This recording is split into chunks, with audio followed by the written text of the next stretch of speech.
దీపి ఆ ఇంటి అసలైన వారసురాలని తెలుసుకుని హాస్పిటల్లోనే దీపని చంపబోతూ అడ్డంగా దొరికిపోయిన పారిజాతాన్ని అరెస్టు చేయించి ఊహించని షాక్ ఇచ్చిన శివన్నారాయణ. ఈ వీడియో కనుక నచ్చినట్టయితే తప్పకుండా ఒక్క లైక్ చేయండి. మీరిచ్చే లైక్ మా ఛానల్కి ఎంతో సపోర్టింగ్గా ఉంటుంది. ఇక దశరథ, కార్తీక్ అలాగే దీప ముగ్గురు మాట్లాడుకునే మాటలైతే పారిజాతం వినేస్తుంది. ఇదేంటి, దీప కడుపులో బిడ్డని చంపుకోవాలి అనుకోవడం ఏంటి? అసలు బిడ్డని వదులుకోవడం తప్ప వేరే మార్గం లేదని ఈ కార్తీక్ గాడు చెప్పడం ఏంటి? అసలు ఏదో జరుగుతుంది. ఈ విషయం మీద ఈ జోష్నకి కూడా తెలుసు, కానీ నిజాన్ని బయట పెట్టడం లేదు.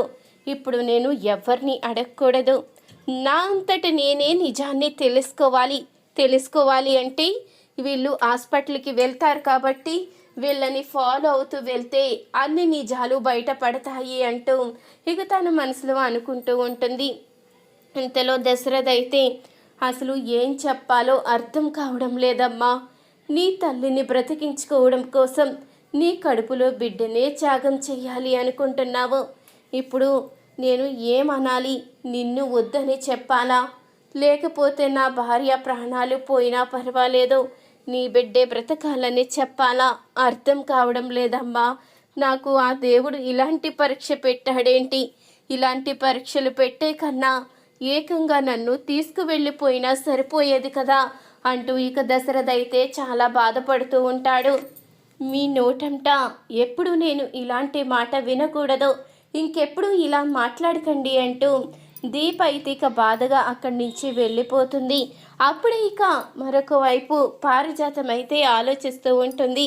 వీళ్ళు ఎప్పుడు వెళ్తారో చూడాలి, వెళ్ళినప్పుడు వీళ్ళని ఫాలో అవుతూ వెళ్ళాలి అంటూ ఇక నిర్ణయించుకుంటుంది పారిజాతం. ఇక మరుసటి రోజు ఉదయాన్నే దీప, కార్తిక్ ఇద్దరూ కూడా హాస్పిటల్కి అయితే బయలుదేరుతారు. ఇంతలో ఇక దశరథకి అయితే ఫోన్ చేసి హాస్పిటల్కి బయలుదేరుతున్నాము అని చెప్పంగానే సరే కార్తిక్ మీరు వెళ్ళండి, నేను కూడా వస్తాను అంటూ దశరథ అయితే మాట్లాడి పెట్టేస్తాడు.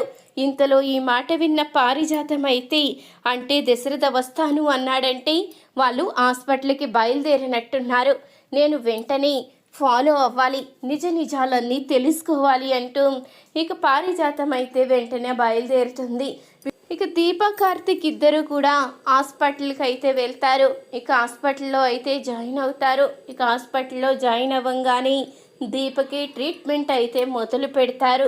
ఇక ట్రీట్మెంట్ పూర్తయిన తర్వాత ఇక దీప అయితే రూమ్లో ఒంటరిగా కూర్చొని ఆలోచిస్తూ ఉంటుంది.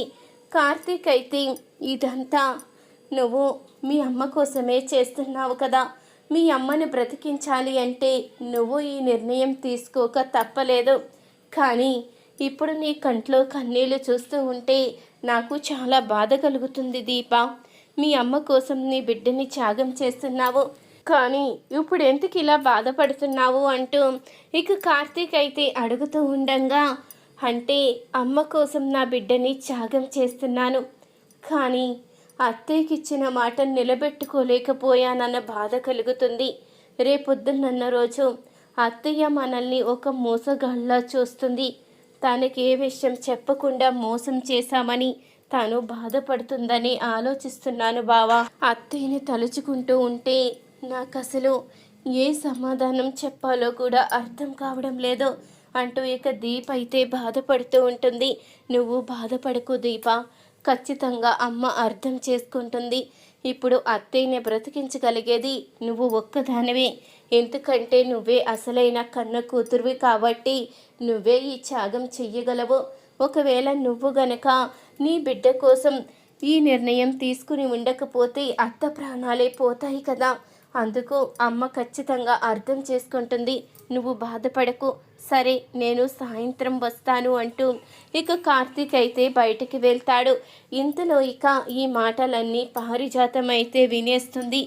అంటే అసలైన వారసురాలు దీప, ఈ విషయాలన్నీ తెలిసి కావాలనే ఈ కార్తీక్ దీప నాటకాలు ఆడుతున్నారన్నమాట. దశరథకి కూడా ఈ విషయం తెలిసి ఆ రోజు నా కూతురు అల్లుడు ఇంటికి వచ్చారు అంటూ హారతిచ్చి మరే లోపలికి తీసుకువచ్చాడా. నా మనవరాలే ఆ ఇంటి అసలైన వారసురాలుగా ఉండాలి అంటే జోష్నే నా మనవరాలు. ఇంతకాలం నేనే జోష్నని అపార్థం చేసుకునేలా ఈ కార్తీక్ సృష్టించాడు. ఇక ఈ దీపని బ్రతకనివ్వకూడదు. ఈ దీప గనక బ్రతికితే నా మనవరాలు మనుగడకే ఉనికి లేకుండా పోతుంది. వెంటనే దీపని చంపేయాలి అంటూ పారిజాతం అయితే నిర్ణయించుకుంటుంది. ఇక చుట్టుపక్కల ఎవరూ లేకపోవడంతో ఇక పక్కనే ఉన్న దిండునైతే తీసుకుని దీప మొహం పైన అయితే పెట్టి నొక్కేస్తూ ఉంటుంది. చావవే, నువ్వు చావు. నువ్వు గనక బ్రతికితే నువ్వే అసలైన వారసురాలు అని తెలుసుకుని నీకే పట్టాభిషేకం చేస్తారు. నా మనవరాలు మళ్ళీ నీ పొజిషన్లోకి వచ్చేస్తుంది. అది ఒక పని మనిషిలా బ్రతకడం నేను చూడలేను. నువ్వు ఉండకూడదు అంటూ దీపనైతే చంపబోతూ ఉండంగా ఇంతలో ఇక అప్పుడే హాస్పిటల్కి సుమన్ నారాయణ అయితే వస్తాడు. ఇక సుమన్ నారాయణ అయితే పారిజాతం దీపని చంపబోతూ ఉండంగా ఒక్కసారిగా చూసి షాక్ అవుతాడు. ఆగో అంటూ అనంగానే ఇక అప్పుడే పారిజాతం అయితే తన చేతిలో ఉన్న దిండు వదిలేసి ఒక్కసారిగా షాక్ అవుతుంది.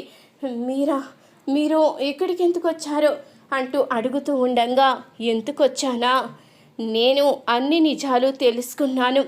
దీపే నా ఇంటి అసలైన వారసురాలని తెలుసుకున్నాను. నా కోడల్ని బ్రతికించబోయేది దీపే అని తెలుసుకున్నాను. అందుకే నా ఇంటి దీపాన్ని చూడడానికి వచ్చాను. ఈ లోపల నువ్వు నా ఇంటి దీపమే ఆర్పేయాలని చూస్తున్నావు. ఇంతకాలం నువ్వు చేసిన కుట్రలు కుతంత్రాలు ఏవీ తెలియక మౌనంగా ఊరుకున్నాను. కానీ నా ఇంటి వారసురాల్ని లేకుండా చెయ్యాలని చూసిన నిన్ను ఎలా వదిలేస్తాను?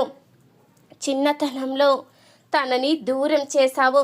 అప్పుడు తప్పు చేసింది చాలక ఇప్పుడు దీపే నా ఇంటి వారసురాలని తెలిసి మళ్ళీ దూరం చెయ్యాలని చూస్తున్నావు. అంటే అప్పుడు చేసిన తప్పుకి పశ్చాత్తాపం లేకపోగా ఇప్పుడు కూడా నా ఇంటికి ద్రోహం చెయ్యాలనే చూస్తున్నావు. అలాంటి నిన్ను నేను ఎలా క్షమిస్తాను? ఎట్టి పరిస్థితిలో కూడా నిన్ను నేను క్షమించను. ఇప్పటి వరకు ఈ నిజం దశరథకి తెలిసిన వాడు ఏమీ చెయ్యలేక మౌనంగా ఊరుకున్నాడు. నేనెలా క్షమిస్తాను అనుకున్నావో? నిన్ను ఇప్పుడే అరెస్ట్ చేయిస్తాను అంటూ సుమన్ నారాయణ అయితే పోలీసులకి ఫోన్ చేస్తాడు. వదిలేయండి, నన్ను క్షమించండి, ఏదో బుద్ధి తక్కువ ఇలాంటి పని చేశాను, నన్ను అరెస్ట్ చేయించొద్దు అంటూ అనంగానే అప్పుడే ఇక సుమన్ నారాయణ అయితే నిన్ను వదిలిపెట్టేదే లేదు, నిన్ను ఎప్పటికీ క్షమించేది లేదు, నిన్ను ఇంట్లో ఉండనిచ్చే ప్రసక్తే లేదు. నువ్వు జైల్లోనే జీవితాంతం చెప్పుకూడి తినాలి. నీ మనవరాలు కూడా అక్కడికే వస్తుందిలే, కంగారు పడకు. నీ మనవరాల్ని ఆ జైల్లోనే మహారాణిలా చూసుకుందువు అంటూ సుమన్ నారాయణ అయితే ఇక పారిజాతాన్ని అరెస్ట్ చేయించి ఊహించని షాక్ అయితే ఇస్తాడు. ఈ వీడియో కనుక నచ్చినట్టయితే తప్పకుండా ఒక్క లైక్ చేయండి. మా ఛానల్ని సబ్స్క్రైబ్ చేసుకొని పక్కనే ఉన్న గంట సింబలపై ఆల్ అని క్లిక్ చేయండి. అప్పుడే మేము పెట్టే ప్రతి వీడియో మీరు మిస్ కాకుండా చూసేవచ్చు.